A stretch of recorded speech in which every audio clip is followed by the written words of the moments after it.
På Osby hembygdsmuseum har vi ett posttorn och en postväska som tillhört Per Bengtsson, Posta-Pelle. Här kommer han vandrande. Han var gående postbud mellan Visseltofta och Osby, men ofta sprang han den 1 mil långa sträckan.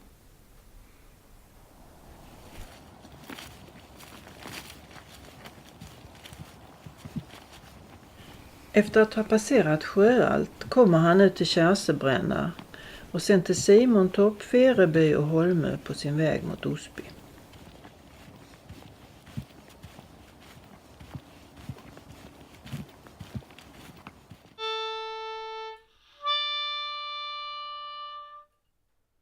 Pelle var nästan alltid på gott humör och vänlig mot alla.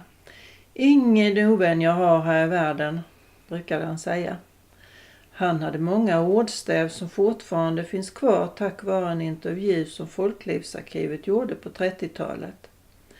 En ska inte gå och hänga med läben, det duger inte, men grant sköj ska det vara, kunde han säga. Per Bengtsson föddes i ett torp i Stavshult, Visseltofta socken, den 5 mars 1849. För att citera Per, där är jag född och troligtvis jorder. Posta-Pelle hade 9 yngre syskon. Hans far var torpare och gjorde 20 dagsverken på övre Stavshult nummer 1. Han arbetade också som snickare och tillverkade vagnshjul. Hans mor hade som försörjning att spinna garn av skinnarto, hår av kreatur, och av detta vävdes en hästtäcken. Posta-Pelle gick inte många år i skolan. När han var 9 år började han skolan, en skola som flyttade runt i hemmen. Där lärde han sig läsa. När han var 10 år började han som dräng på Stavshultsgården. Han blev både våt och frusen under dagens arbete och när kvällen kom fick han sova i de våta kläderna för det fanns ingen uppvärmning i drängkammaren. Hans lön för arbetet var 20 kronor om året.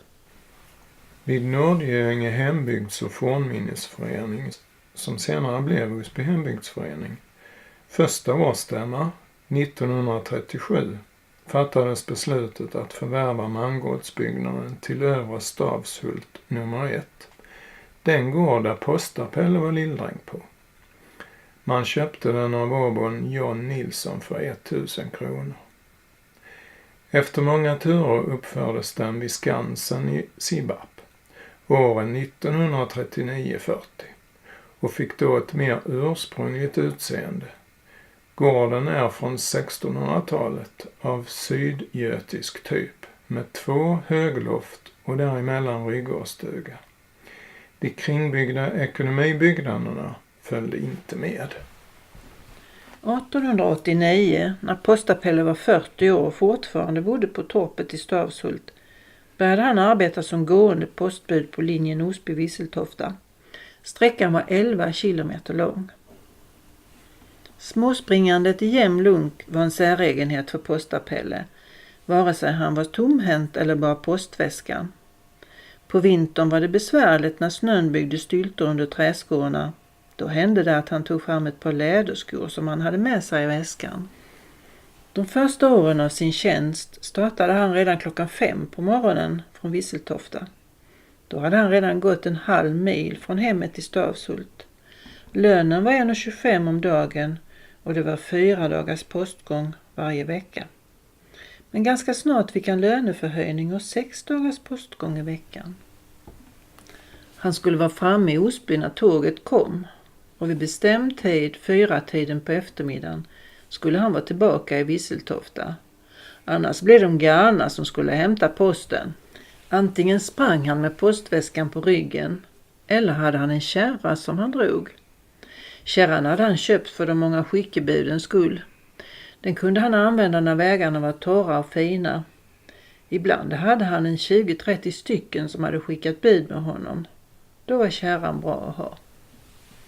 Det blev bestämt att han inte skulle ha mer än 30 kilo i postväskan. Men det blev möet mer. En gång hade han till och med en plogbil åt smeden i Visseltofta som extra bud.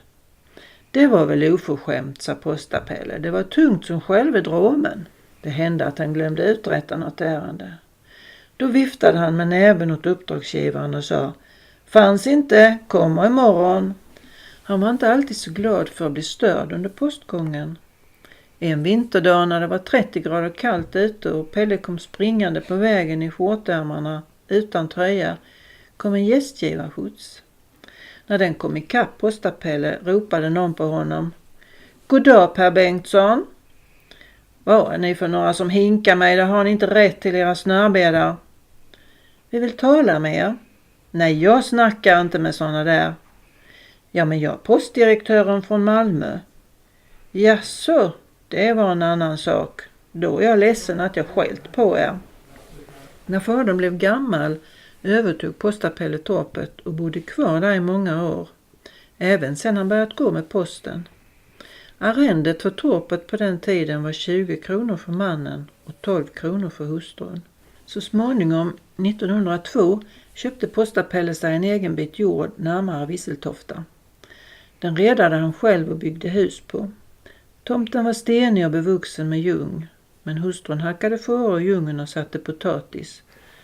Efter att posten i cirka 300 år sköts av postbönder i Marklunda fick man där en egen poststation 1861. Det varade inte länge för när järnvägen kom till Osby 1862 så flyttades poststationen till järnvägsstationen. Efter att Postverket utökat sitt nät av postlinjer flyttades postexpeditionen 1874 till Visselkvisthemmannets mangårdsbyggnad. Alla byar runt Osby fick en poststation, inhyst i en lämplig lokal, till exempel skolhuset. Dit fick människor gå för att se om de fått post. Postförarna var antingen gång- eller åkande poster.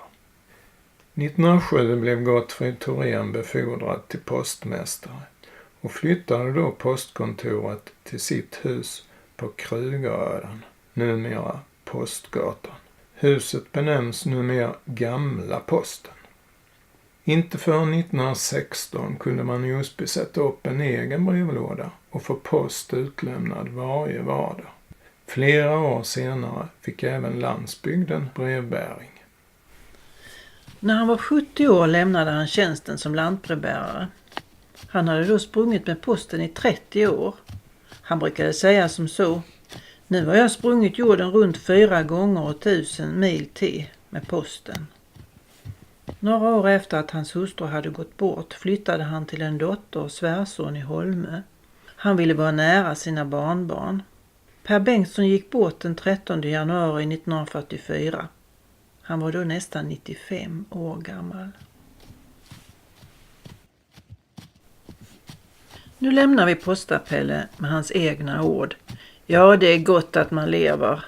Frid vara med dig, vi ses när vi råkas."